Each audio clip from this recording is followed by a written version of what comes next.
In chapter 1, we discussed the basics of nutrition, and this chapter is broken up into different sections, and there'll be a different video for each section so that you can understand so many of the moving parts that become this world of nutrition. So when we talk about nutrition, there are so many different things that we have to look at. One of them is, eating habits.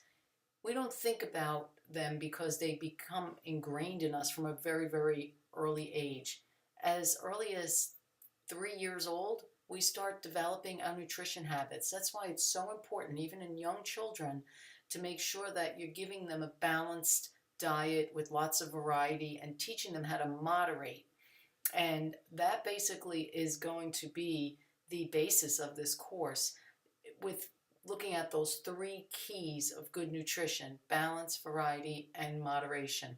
So what influences your eating habits? They develop very young, as I stated, and usually they are influenced by family and childhood experiences, what your friends are doing, what your ethnicity is, your education and occupation, the income that you earn.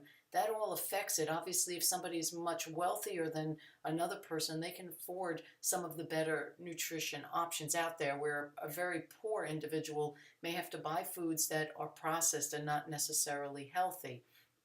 Where you live influences your eating habits, as well as what's convenient. With all the crazy working we do every day and running around here and there, sometimes it's just easy to stop and get something quickly.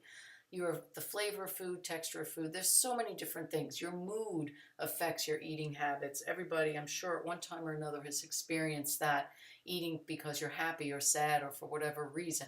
The media is another big influencer. You see things on TV, and that can definitely influence the choices that you make. So why is it important to learn about nutrition? Because nutrition really helps us with regard to maintaining our physical health. You can develop heart disease, cancer, stroke, diabetes if you're not eating properly. Regular exercise and a nutritious diet can help prevent some of these chronic serious diseases. If we look at this pie chart, you can see that heart disease and cancer and stroke, diabetes, accidents, there's so many different things here that cause death, but the main two are heart disease and cancer, and both of those diseases are really tied into your nutrition status. There are different terms. Diet absolutely has to deal with the choices you make, what types of foods you want to eat. The nutrients, they're the substances in food that sustain life. And nutrition is actually the scientific study of those nutrients and how does our body actually break them down and use them.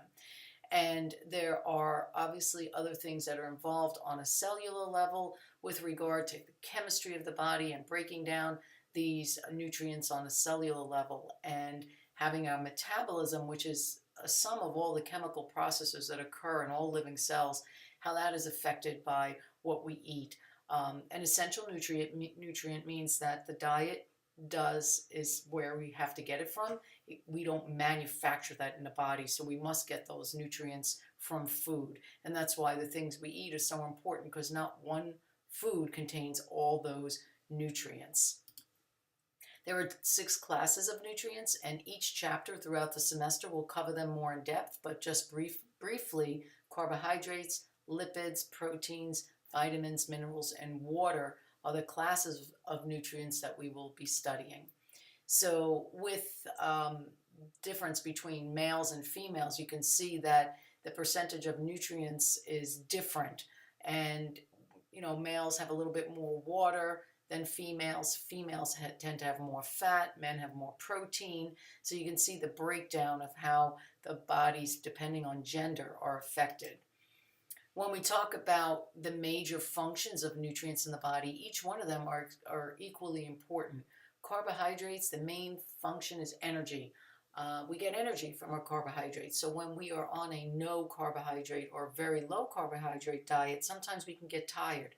Also, carbohydrates are brain food.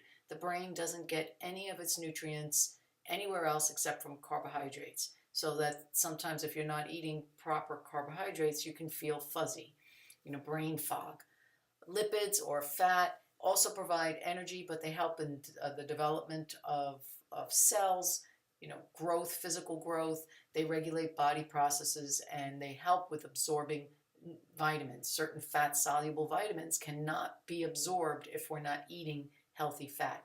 Proteins are very important. They're the structural components of all cell membranes. They help with development and growth and maintaining that throughout life. They regulate body processes, and they are important for immune function, fluid balance, and also provide some energy, but it's not our major source of energy, as we'll get into later in the semester.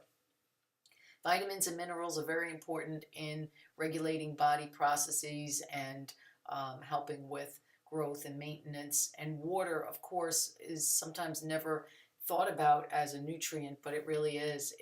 It's very important in many chemical reactions in the body, and helps to maintain a fluid balance as well as regulate body temperature. That's why if you don't drink enough water in the heat, you can dehydrate quickly and have heat exhaustion. It helps with the elimination of weights and is very important and vital to life. So, as we said earlier, an essential nutrient is something that must be supplied by food. We cannot get it internally. It can't be manufactured in the body. So when you're missing a nutrient, you can have certain deficiencies. Some people that don't eat foods that are high in iron can develop an iron deficiency, for example. So Table 1.2 looks at the essential nutrients for humans, including water, carbohydrates, fats, amino acids or proteins, vitamins, and minerals. As we get through each chapter, we are going to go through all of the basic vitamins, such as vitamin A, the B vitamins, C, D, E, and K, many of the major minerals, such as calcium and magnesium and potassium and sodium, and some of the minor minerals like zinc and iodine. And we'll be looking at the various types of fats that are out there, the healthier varieties of fats that are important, as well as the amino acids such as tryptophan and phenylalanine and valine, and all of the essential amino acids that make up a complete protein. Another thing we're going to look at in detail throughout the semester is phytochemicals. These are substances found in plants. They're not really classified as nutrients, but they are known to help us to protect our health and prevent disease. Plants make hundreds of phytochemicals. We'll touch on some of them in this course.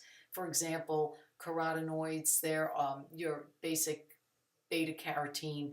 You get them from orange, red, yellow fruits and vegetables such as carrots and pumpkins and squashes. And all of these, as we get through the different types throughout the course, we'll know that they become a class called antioxidants that help to protect us against oxidation in the body and prevent breakdown of cells to avoid some of these awful diseases that are out there. Another thing we'll look at is dietary supplements. There is an act, the DSHEA, which allows manufacturers to classify nutrient supplements and herbal products as foods, not drugs. So what we have to understand is that the FDA doesn't really look at supplements as much as they do prescription drugs, but they do have some criteria that you have to follow to make sure that you are labeling properly and giving the right information, and we'll get into that. So that's a brief overview of some of the basic concepts, and this chapter has a lot to discuss, so we'll continue more in other videos.